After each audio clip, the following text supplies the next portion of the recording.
and welcome to the Season 1, Session 7 of the Fireside Chat. My name is Mandy Mock, and I'm the founder and CEO of Applied HE. Applied HE is the new kid on the block as an international higher education service provider that specializes in evaluation, branding, and professional networking solutions. Time really passes quickly. Can you believe that today's Fireside Chat is already our final event for the year 2020? With Christmas fast approaching, it is perhaps appropriate that we also talk about religion and specifically how it can contribute to harmony, peace, love, understanding, all of these good things. As always, our fireside chat is led by Mrs. Winnie Ely, partner at Education Insight UK and veteran higher education leader with leadership experience in India, Europe, Australia, and Africa. She will be guiding today's discussion with four outstanding speakers from different parts of the world, whom she will shortly introduce to all of you. Please allow me to also thank Hasanuddin University of Indonesia for being the main sponsor of this series of Applied HE Fireside Chats. Hasanuddin University is a leading, research-driven, comprehensive university located in Makassar, South Sulawesi Province, Indonesia. Both Hasanuddin University and the island of Sulawesi are true undiscovered gems, and UNHAS, as they are also known, is keen to explore further collaboration with international partners. I would also like to thank Education Insight as our co-hosting partner and our amazing panelists who have agreed to join us for what promises to be a very exciting and insightful fireside chat. Now, without further ado, allow me to hand over to our very capable and always charming Mrs. Winnie Ely. Thank you very much, Mandy. Welcome to Apply HE Fireside Chat. For delegates who joined us in the last 6 months, welcome back. For delegates who join us for the first time, a very warm welcome.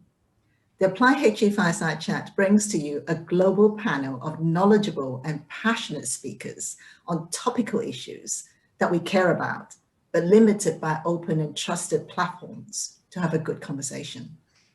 It is designed to be cozy, relaxed, engaging, and at the same time serious, fun, provocative, thought-provoking, and blue sky. Most important of all, we welcome a lively interaction between our speakers and participants. Some of you have posted your question when you registered. We shall invite you to ask your question once each of our 4 speakers have had their 3-minute monologues on the topic. Today's topic is religiously inspired institutions' interaction with other religions. It is a complex topic, as we tend to, in general, decouple religion from universities' role. I'm going to introduce our first speaker, Professor Lilian Sisson, Director of International Relations and Programs at University of Santa Tomas in the Philippines. She's an advocate of interreligious dialogue and chairs the Asia-Pacific Women of Faith Network of Religious for Peace. Her works in promoting dialogue among different faiths and in common action and also promoting dialogue among different faiths, and in common action on humanitarian and resilience building activities have taken her to national, regional, and international forums. Professor Sisson, please. Yes, thank you, Winnie, and good evening to everyone. Firstly, let me thank you also for having me today. I come from a pontifical university, the University of Santo Tomas. And as the Catholic University of the Philippines, faith is very vibrant in the community life of the institution as it opens itself to people of other faith. The Catholic tradition, one of its mission is interreligious dialogue, which has been promoted by the previous popes, but made more even vigorous by the current Pope, Pope Francis. Pope Francis' latest encyclical, Fratelli Tutti, enjoins us towards fraternal, universal fraternity and social engagement. And this, he says, for the purpose of building a just and peaceful society from the contribution of everyone and all institutions. And we all belong to one human family, whether you are a Christian, a Jew, a Buddhist, a Hindu, um, and we live in a common home. Therefore, we have to work for peace in this common home. And we can do so by respecting human dignity and the dignity of life, which is a core value of all religious traditions. The encyclical also calls us towards being a neighbor to the other. Our Catholic faith, the commandment is love God and love thy neighbor. But how can we love our neighbor? We have to transcend and overcome our prejudices, our personal interests, our historical and cultural barriers. And love builds bridges. And as human beings, we are made for love, the Pope says. Then our faith also views religion at the service of human fraternity. The journey of peace actually can only be made possible if all of us respect and guarantee religious freedom, because religious freedom is a fundamental right of every believer.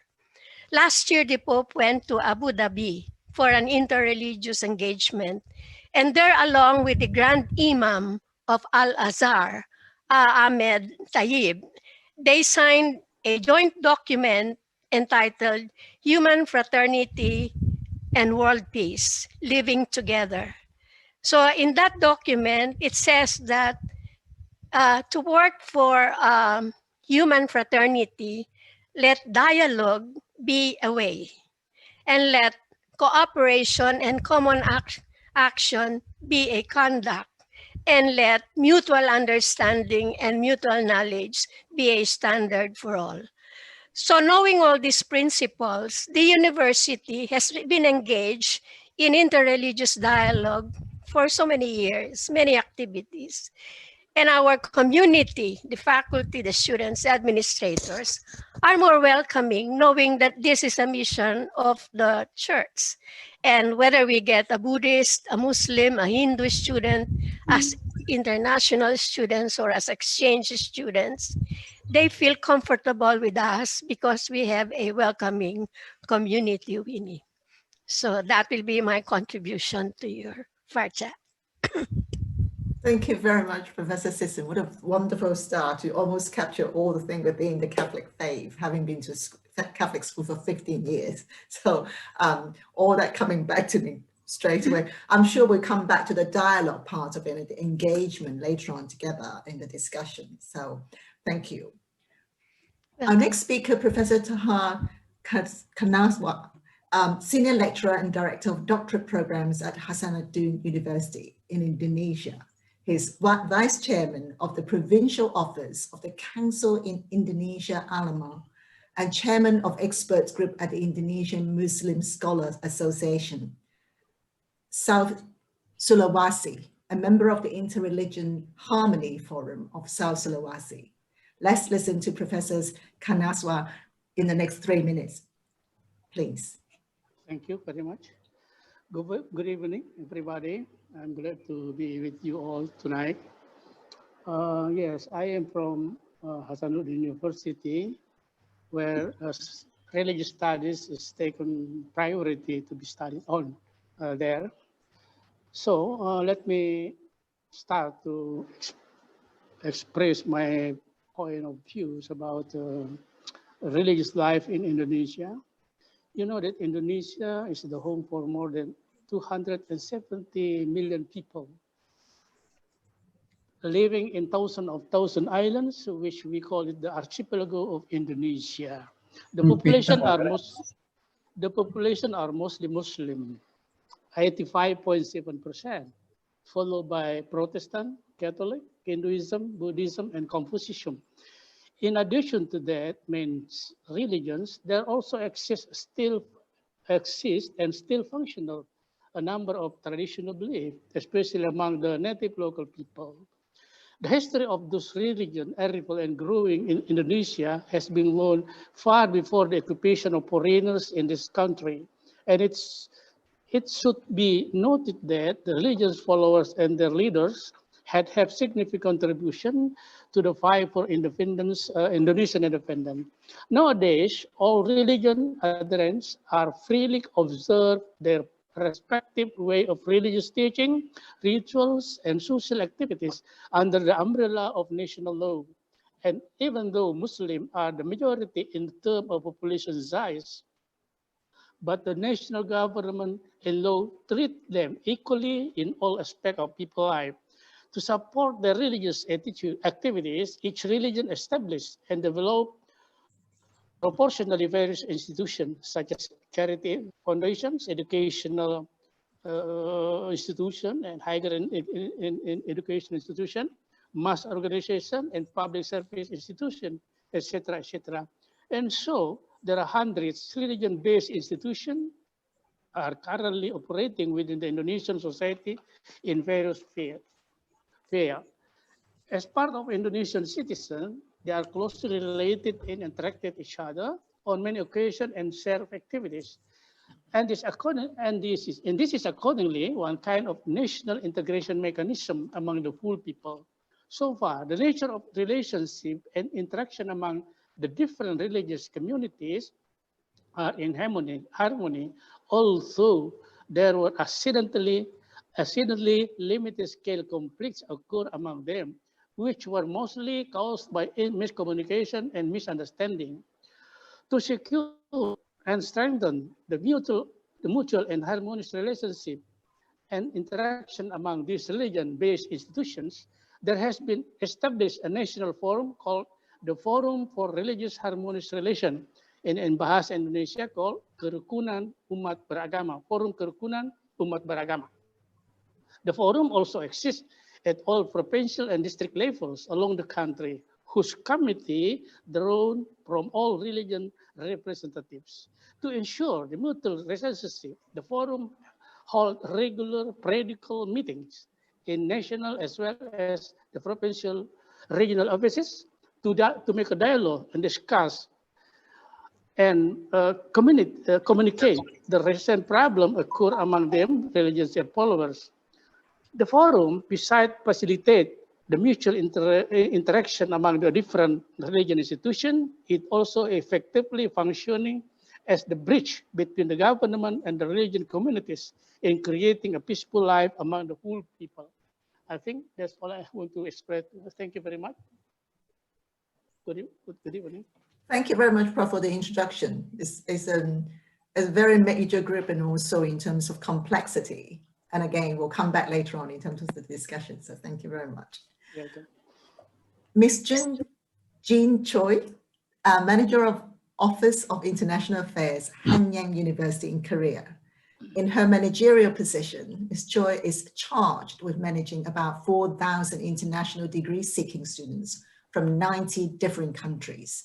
Just imagine the religion mix and her cultural intelligence required in managing associated government projects, academic affairs, immigration support, scholarship, career and counseling programs. Ms. Choi, your 3 minutes start now. Thanks.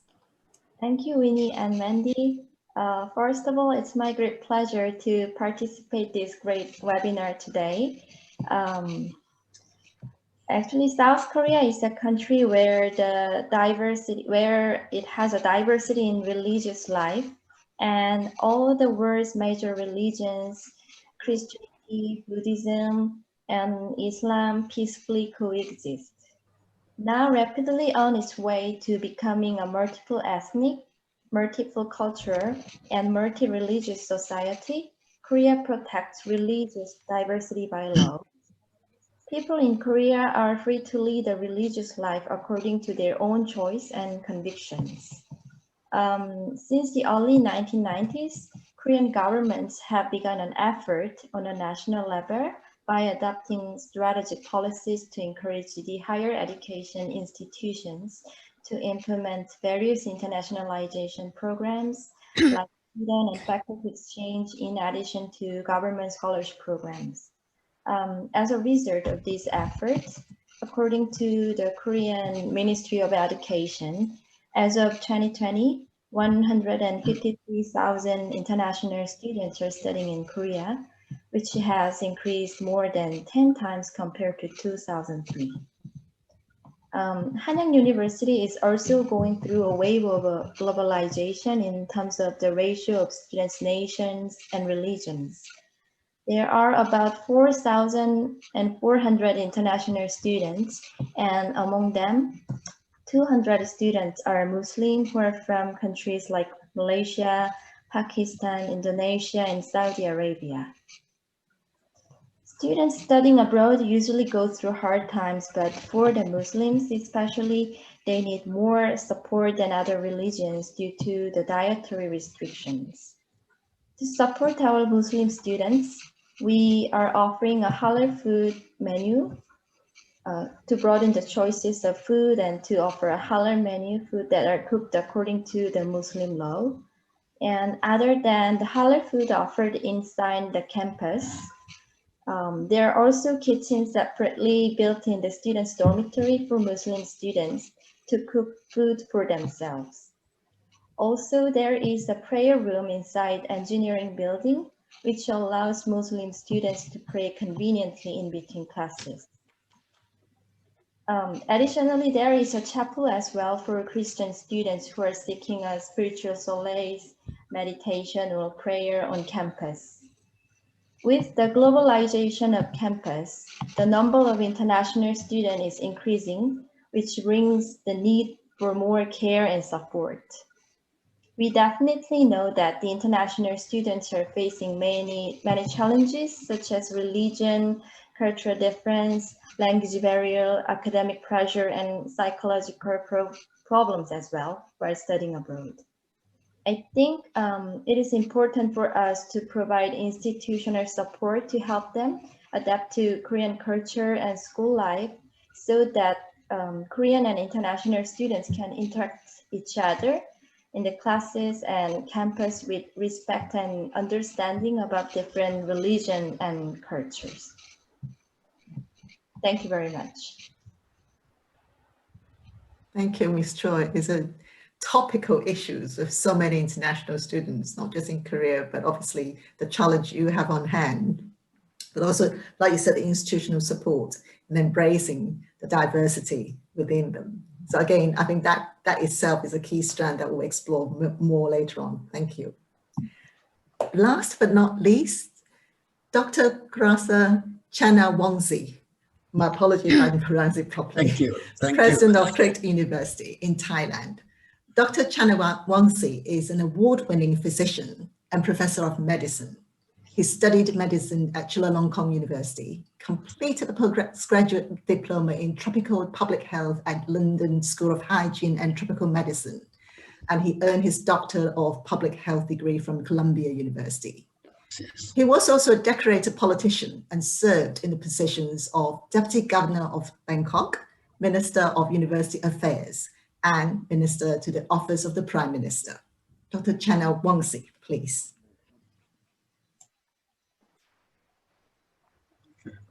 Thank you. Thank you for your good explanation, introduction. I'm very honored to share with you my experiences. This topic is very interesting because I was lucky to be involved in the international seminar and work camp when I was a student, university student. So we understand the meaning of religious belief and practice. When I come to be a doctor, a medical doctor, I have to work with also multi-religious personalities too. But now I'm a teacher, as a professor. I work in the southern part of Thailand for more than 10 years as a chairman of the university. 82% of the people are Muslim. Then they are good people. I'm happy with them. But at the same time, in Bangkok, I also have the opportunity to work with the St. Louis Hospital. They invite me to be member of the board. So my conclusion for my university, for my student, because in our university, it's a multi-religious personality, you see. So at least my university, I make a 4I for them to work together, to live together. First I is yes, internationalization. The second I is innovation. Every religious has a right to say, to do something for innovation. And the third one is integration, to work together. And then the other one, the fourth, very important, is integrity. When we say integrity, it's meaningful for living together, at least in the multi-religious society environment. I believe that these 4 points that I believe, I try to tell my staff, my faculty member and student that first, we must be honest to our friend, whatever their religious. Honesty and trust. You see, this is the first point. The second one must be responsible to everyone by listening, understanding, try to understand the other people. This is very important. The third one, I believe that in Thai, we may say,มีน้ำใจ, but generosity or broad-minded. Our king, Phumipol Adulyadej, said, the more you give, the more you gain. Something like that. To give is to gain, something like that. So the Thai people try to have this kind of thing, whether they are Muslim or Christianity or Buddhist in Thailand, they have some idea, a common belief that to give is to gain. The more you give, the more you gain. And at the same time, I believe that personal discipline is very important. I put the emphasis in this to my faculty member and our student, that discipline is very important. In Kirk University or Kura University today, we have 50% students from China, maybe 50% students from Thailand. And the Thai student, more or less Buddhist, and many of them also Muslim, and some of them Christianity. We work together, we live together, we learn together. I believe that student work camp or seminar in the occasionally, it's very important so that our student, our teacher, our professor can work together. Work together means understand something together and respect each other. So this is my understanding of the topic. And I myself try to follow my idea and my belief too. Thank you for giving me time. My idea, my belief is to respect and to love our people, whether they are Christianity, Islam, or any Buddhist. So that this is my idea. And I always emphasize to my staff that good example is better than teaching or lesson. So good teacher must be good, must doing good example, behavior, practice, character, something like that. I'm happy to tell you this, not only as a professor or teacher, but also a medical doctor. Thank you very much, Thank Dr. Wangzi. Thank you. Before we open the interaction between panelists and participants, I'm going to just open the floor between our panelists because we have listened to each other, and see if you have any comments, observation, if you would like to ask a question to your fellow speakers. All of you are very experienced in your own domain. have a very sort of really rich experience of other culture and religions as well.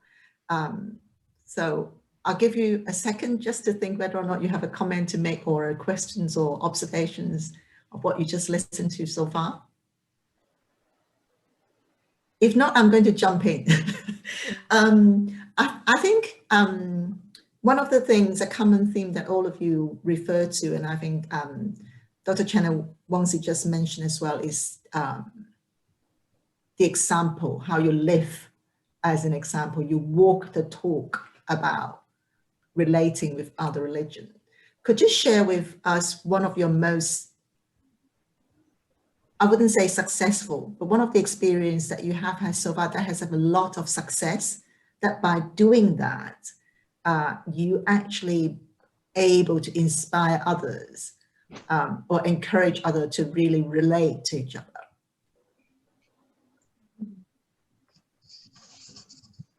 So dialogue is one of the examples that Professor Sisson gave us earlier. Yeah. Well, yes. When you get involved in dialogue, there are many ways to get involved in dialogue. But when it comes to religion, we don't normally engage in theological or dogmatic discussion or dialogue. We usually work on the dialogue of life or the dialogue for social action. In other words, we are different faith communities together. We do a common action over a global issue or a humanitarian crisis, for example. In the pandemic, for example, if you're going to do a humanitarian crisis, we bring together people of different faith and be able for them to contribute to that humanitarian activity. And usually in the Philippines, in Manila, I was instrumental in establishing the Uni Harmony Partners coalition. This is actually in celebrating the World Interfaith Harmony Week. So the different interreligious faith organizations in Manila, we put them together and we meet once a month and do some common action on certain issues like protecting the environment, on human trafficking, for example. So social issues that affect humanity and that we can also involve our students in, and students of different faith. So we do that. Fantastic, thank you very much. Yeah. Very good, very good. Right, are we ready to interact with the participants? I think you're ready. So I'm going to turn to our participants. Our participants, don't be shy. Otherwise, I'll call on friends like Ramatu. Ramatu, are you there?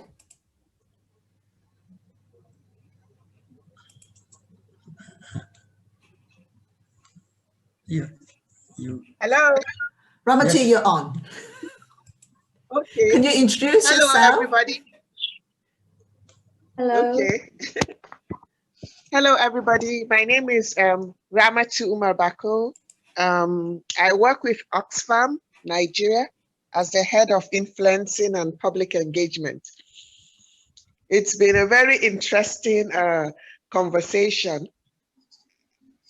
And I was wondering if, you know, these days in terms of, like, for example, here in Nigeria, we've had a recent case of where young boys in a secondary school were kidnapped by Boko Haram, a terrorist group, from their boarding school a few days ago. And we are hearing that about some of them were rescued and some were able to escape, but there are still like over 333 young boys missing. And the government is trying to get them. But you know, a lot of people are a bit concerned about the motivation for kidnapping the boys. And one is that the terrorists, their soldiers, been depleted. So they want to get young boys to initiate them into terrorism. Now, the question I keep asking is that, how can people in the educational sphere talk to young people and, you know, prevent them from joining terrorist organizations? Because we've seen cases where young boys in the universities that should know better are somehow lured into it. I was just wondering what has been your experience if you faced such situations. Thank you.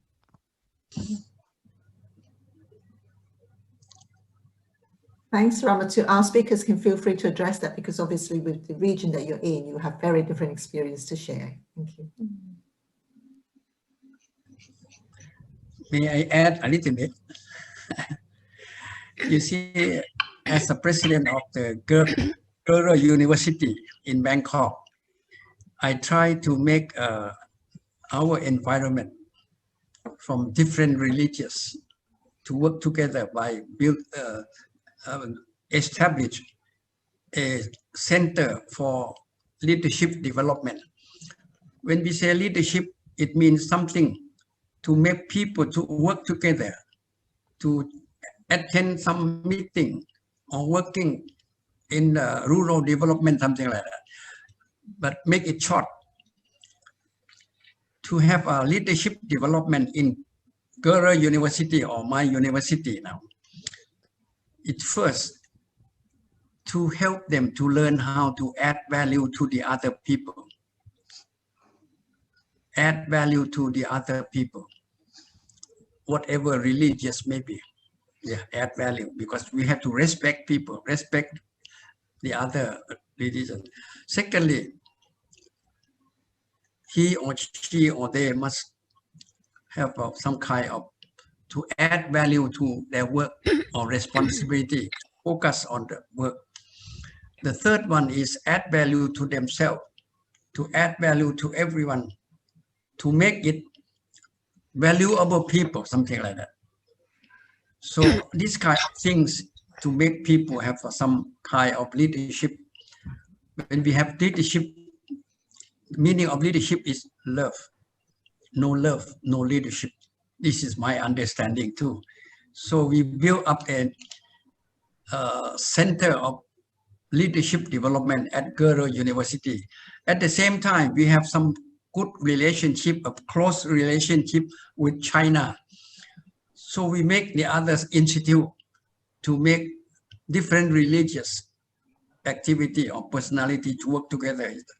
We build up Thai, China, ASEAN Institute to make together, to explain, to understand, to learn together, something like that. The other one is what we call Institute of Safety Management.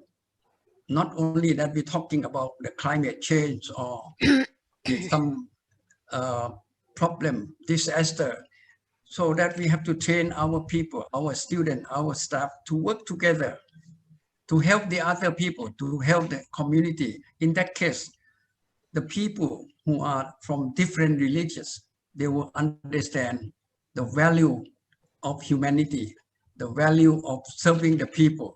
So this is a part of our activity in Girl University too. And this is my practical understanding. Thank you. I wonder if please. In our university, we have what you call a campus ministry.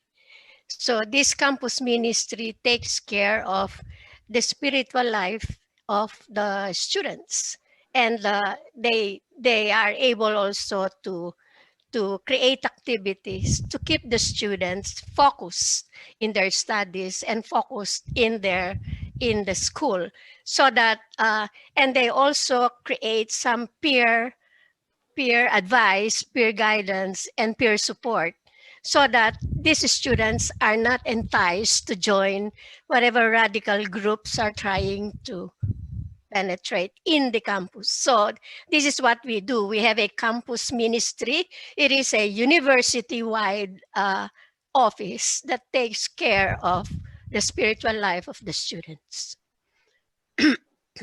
Yes, Yes, please. Yeah. Thank you. Yes, also in Hasanuddin University, we have long experience about how to facilitate a student to observe their own activities, include activities on religious affairs. Yes, in Hasanuddin University, we have all faculties or department has group of discussion, and among of them are a group on religion affairs. So we make them free to make a discussion according to their own activities. Each religion, Christian, Muslim, Buddhism, so no problem actually in the campus. Now the problem may come if outsiders come to the campus to make a provocation, to make a campaign in negative sense, and then mostly political sense. And that's a problem sometimes we face in the university. But so far we can overcome that problem. And until now, our university is, with what we can say that is calm, it is safe from other influence, bad influence from outsider. And yeah, so far I can say so in Hasanuddin, because also we also train our students.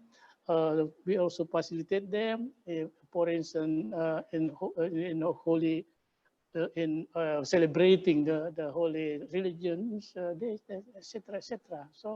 So far, I feel that our campus is a place for any religion to observe the worship or their activities as they like. Thank you. Thank you. Ms. Cho, would you like to come in? Okay.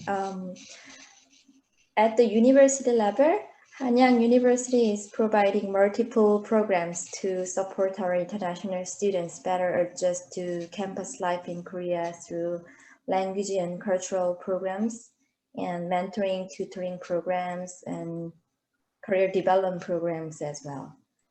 Especially recently, there are increasing number of students who are suffering from mental illness due to the academic pressure, environmental changes, relationship with others, and loneliness in the university. Those students can apply for the individual or group counseling service and receive counseling from a professional counselor to solve their psychological and affective problems as well as in daily life and study to ease their difficulties. But at the same time, I think government level of support is also needed for the international students. Korean government and Seoul City offer various programs to support international students. And we are offering many cultural activities programs and counseling programs in many different languages to help our students.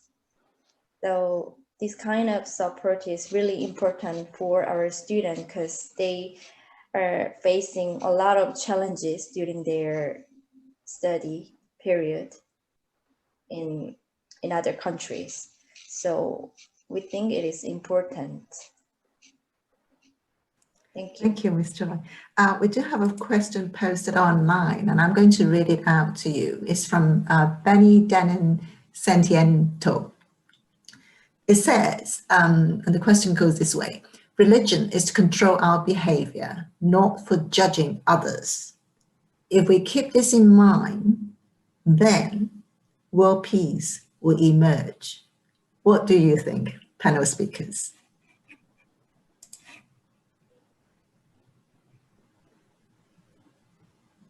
Prof. Sisson, do you want to come straight in? You're muted, Prof. Sisson. Prof. Sisson, you're muted.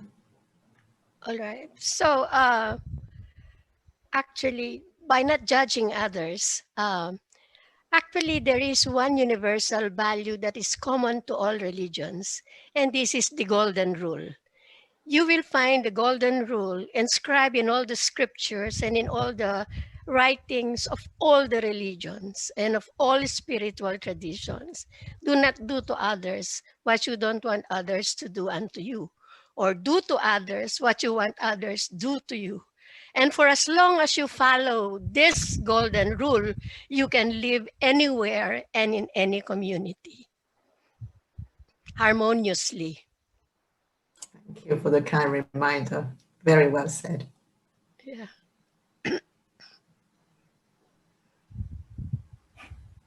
Any other addition that any speakers want to come in here?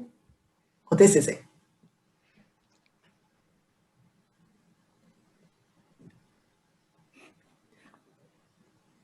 Can I add? Of course you can. Go for You it. see, in our university, we work closely with the student and professor and teachers from China. And one thing that we try to make our student and professor with some harmonized idea and work using the what we call one belt, one road from China initiative. And then in ASEAN, I believe that we have 10 countries with a different religious, Christianity, Catholic, or Islam, Buddhist. So we have to try to make understanding for our younger generation and our teacher that in the future, or even now, we have to work together with the ASEAN member countries and China for the what we call one belt, one road. So in that case, we use something as a common interest to work together to make good understanding. In that case, we can learn from different countries, different religions too. So we try our best to make our people, our teacher, our student can be together happily and also enjoy to work, to learn, to teach. Thank you for raising that. Actually, it's very complex, isn't it? Even within ASEAN, and when you start to refer to the Belt and Road and the countries that it actually covers within that initiative. And it's hard enough to learn one religion. And how then do you really expand the understanding? And I think early on, all of you actually said the same. You have to listen and learn from it. But when you refer to listen and learn, I wonder if you have a concrete example to share with us. What exactly would you do? I mean, social action and common action is one. Within campuses, I think Hang Yan has a great example. Hasanuddin exactly the same, and even in Kurt University and Santa Tomas as well. But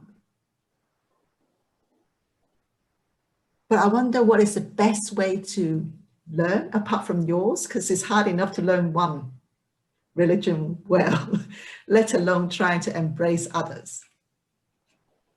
I'm going to go for Ms. Choi first, because you have 4,000 students under your charge coming from 90 different countries. Let's imagine the religion and the international melting pot there. Would you like to start with where you are? Thank you. Okay. South Korea has long been a culturally homogeneous society with the number of migrant workers and increasing number of international students. Recently, the number of multicultural households are increasing dramatically to 3,000 and 19,000, largely as a result of the high number of marriages between Koreans and foreigners. The government launched an office dedicated to providing support for foreign citizens' social activities with the country and enacted the Multicultural Family Support Act. Under this act, multicultural family support centers have been opened in many areas to support that people in Korean language education session designed to help foreigners adapt to life in Korea, and psychological counseling, events showcasing the cultures of foreign spouses, and employment support programs with affiliated agencies like new job centers. So our government is taking diverse measures in recognition of foreign cultures and making efforts to avoid social problems that may result due to the inflow of the different religions and cultures. So I think that that kind of effort is really important and needed for now to support our international student and foreign residents. So to live harmoniously in this diverse country.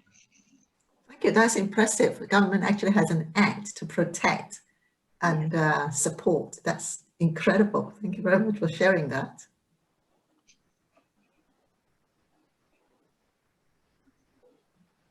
Shall we move on to the next question?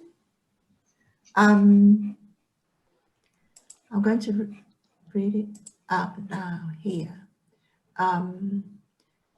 This question is from Eileen Alawan. Do any of the panelists have any experience or at least know of any activities where interfaith dialogue happening between their universities and other universities in their region and the city?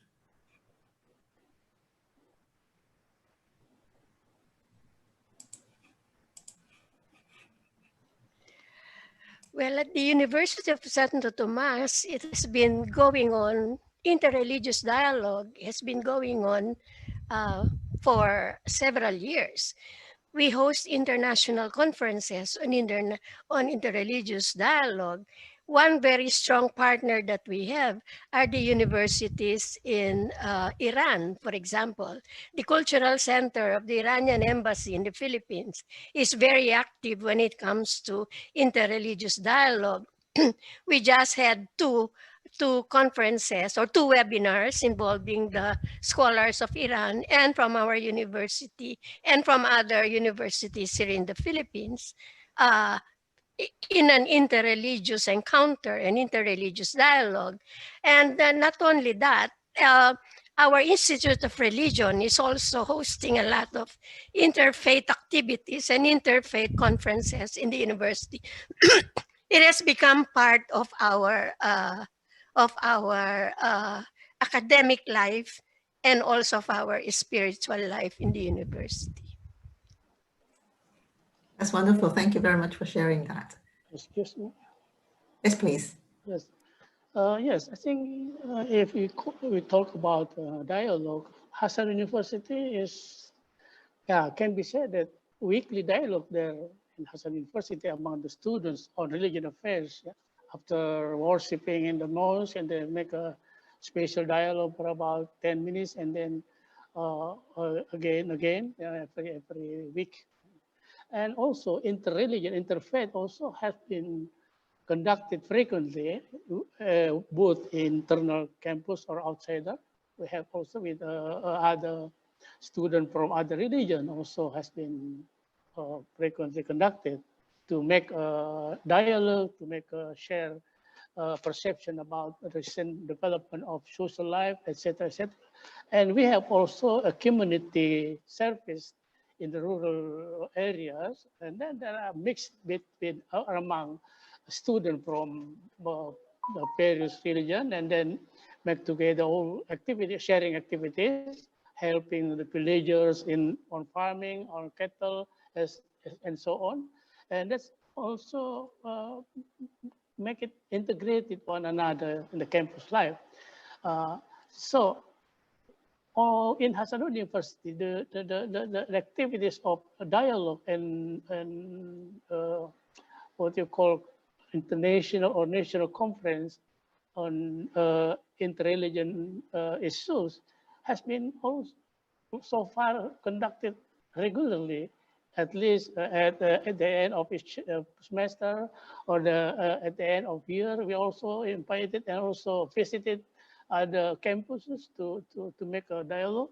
And in the dialogue also, the issues of religion also frequently included.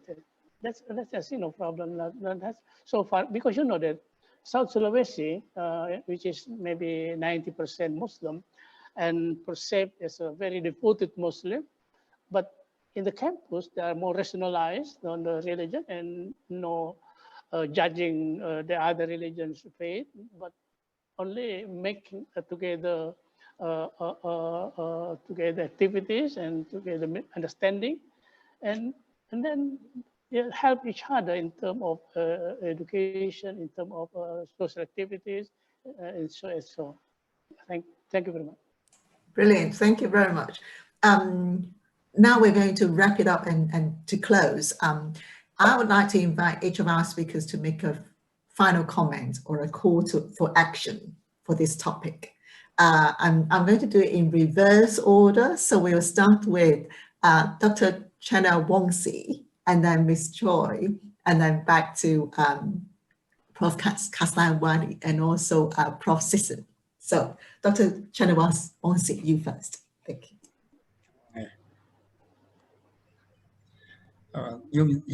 You need my conclusion.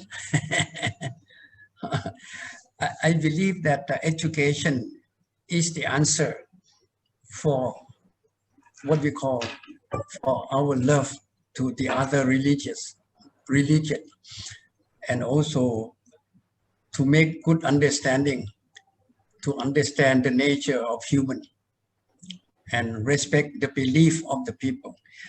As a teacher, we have to emphasize again and again, that to respect people, to add value to the other people, this is a very important part. And also it's a part of the leadership development also. And also when we say add value to your work, it means also you make a focus in your work and give the people to have a good participation in your work. I think that is also love.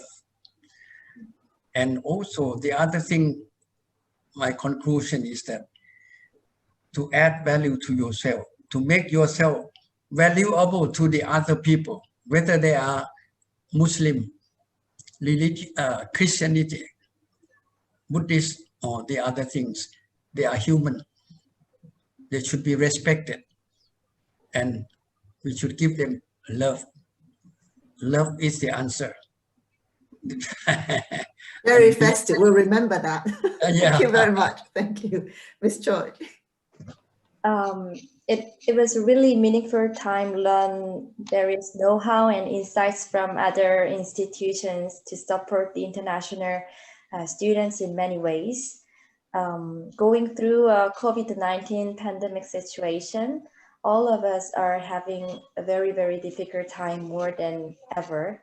And in times like this, I think we should more care about the social minorities with understanding and tolerance as an educational institution. Thank you very much. Thank you. Very well said. Thank you. Prof. Kasnawi. Thank you. Yes, I just want to quote what Emilia Durkheim said about education and moral. Yeah, he said that there are three values should be included in education. Three objectives actually. One is transfer of knowledge. Second is skill acquisition, and the third is saving behavior. Now, the third is saving behavior should be rooted to religion and culture, which is functional to their life to make the society in harmony. So the saving of behavior based on religion and culture is the source of moral standard for the people or the student themselves, and then make to keep a relation between among the student, among the people, always in harmony. That's all I think we have to realize what the theories, sociology stories said about that education. So the function of education now is very principle is very determinant to create a peaceful life in the social as a whole, social and the people as a whole. But we have to start it to in the campus activities by learning process to student. And I agree that there is no way to judge other religion by the particular religion. Instead, that religion is also is only connect us as a common or a shared moral to keep life harmonious and peaceful. Thank you very much. Brilliant. Thank you very much. Last but not least, Prof. Sisson. Yes. Well, we live in a globalized and society, in a pluralistic world where communities are becoming more diverse. So if we live in these diverse communities, how can we live in harmony with the people? And as you say, we can live in harmony if you know how to love. But how can you love somebody if you know them? So in order to love, you have to know them, and you can know them in the context, or you can know the other in the context of their culture and in the context of their religion. And one way of knowing them is through interreligious dialogue. If you engage in interreligious dialogue, you have to do it with mutual trust in the spirit of religious freedom. So the others must know that you are genuinely interested in knowing them so that we can eventually love and exist in a harmonious society. And when the institution knows, or when the community in the institution knows that you are engaged in interreligious dialogue, then the community of faculty, the students, administrators are more welcoming. And then the students who come to your place, no matter what their religion is, they feel comfortable. And I have been interviewing doing exit interview with our foreign students.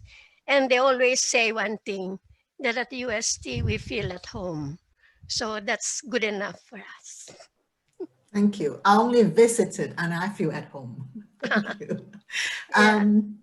We come to the end of our final fireside chat for the year. And I just want to invite our participants and all of us here to put our hands together for this incredibly esteemed and knowledgeable panel. Thank you very much, panel speakers, and also the Apply HE team behind the scene. You know them, I won't mention their name. And to all of you who have joined us today. I'll see you in the new year. And for now, I'll pass the microphone back to Mandy. Thank you.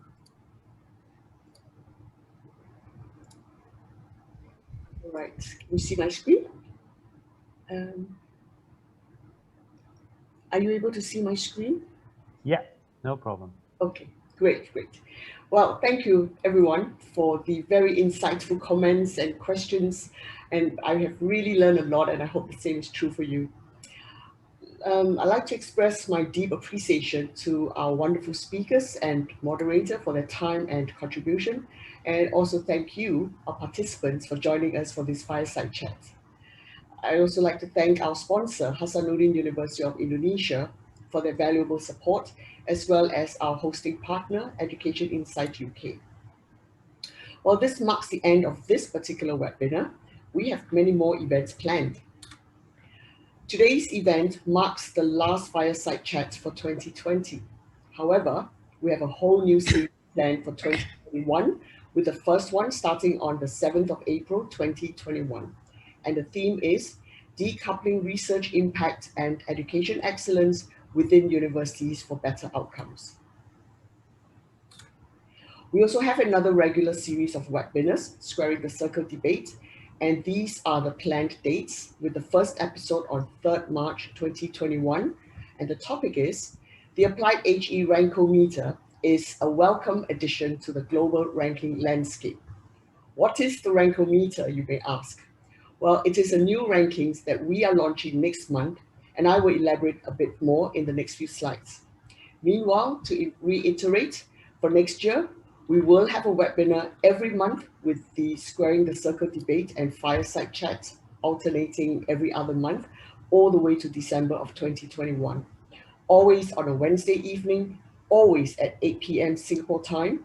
Yes, we want to try a new timing next year as we have some feedback that 9 p.m. Singapore time is a bit late for some. So for 2021, please be available on the first Wednesday of every month at 8 p.m. Singapore time.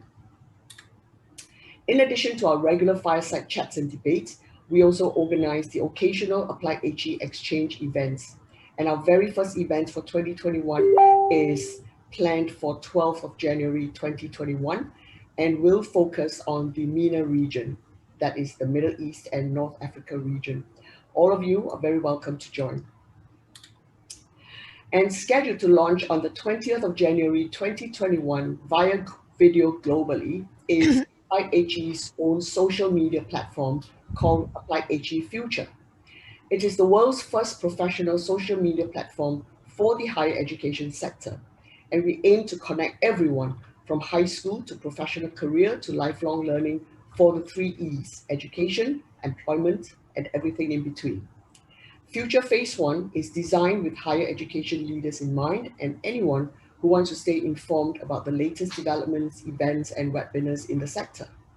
And as the platform grows, we will also reach out to students, alumni, and employers for internships, scholarships, research collaborations, jobs, and even lifelong learning, etc. So yes, the future is coming. Watch out for our pre-launch emailers, which we will be sending out very soon.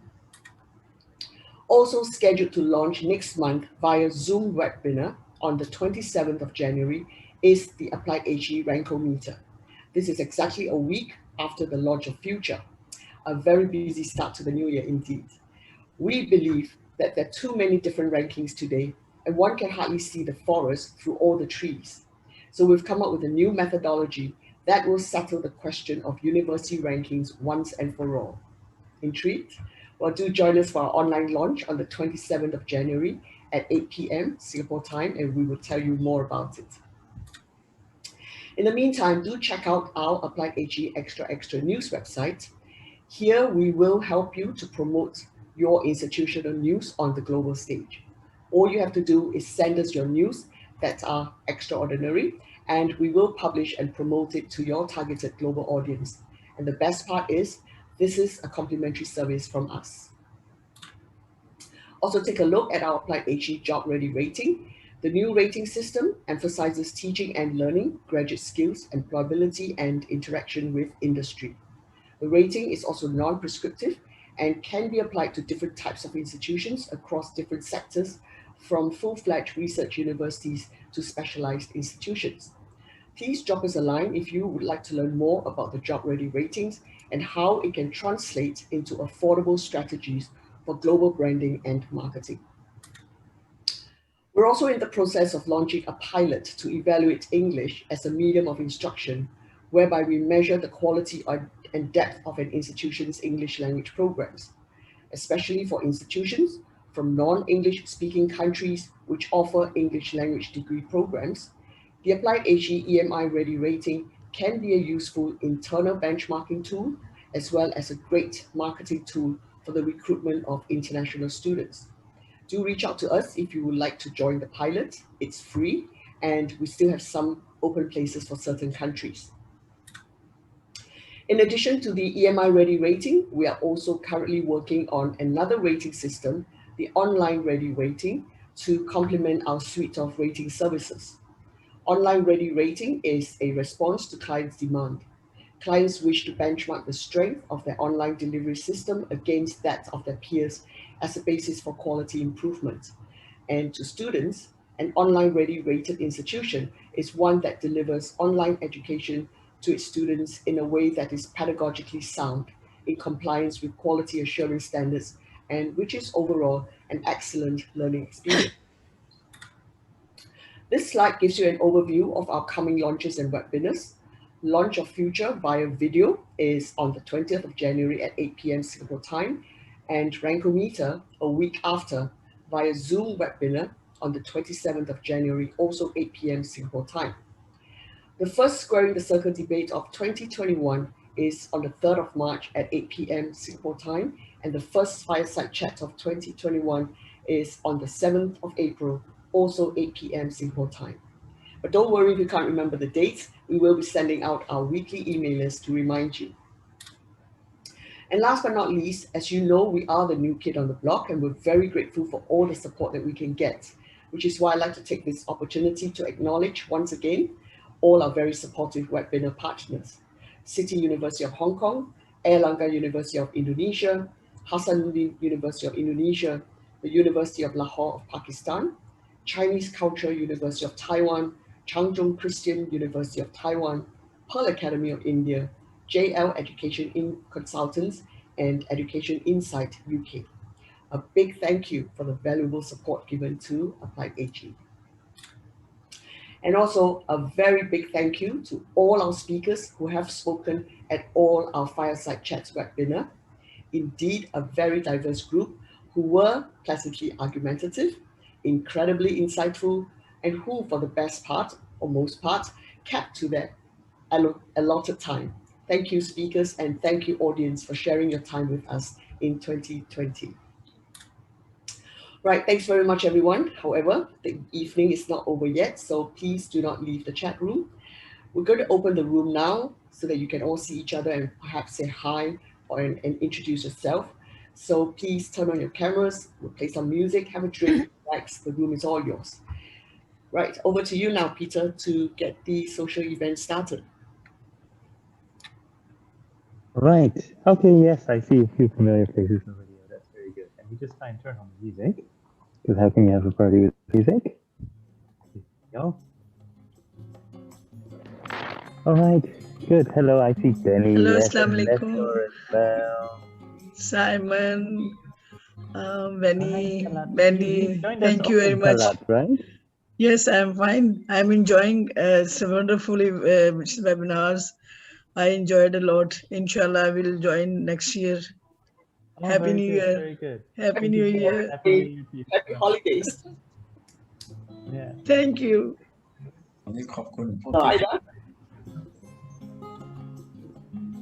Okay. I think we have mostly people from the Asian part of the world who are looking a little bit sleepy. Yeah, that's why so we might not keep you too long. Thank you to all the speakers also for staying around. Yes, thank you. Please join us for a future event, whether it's as audience member or And participating, whatever it is. yes, Thanks very sure. much.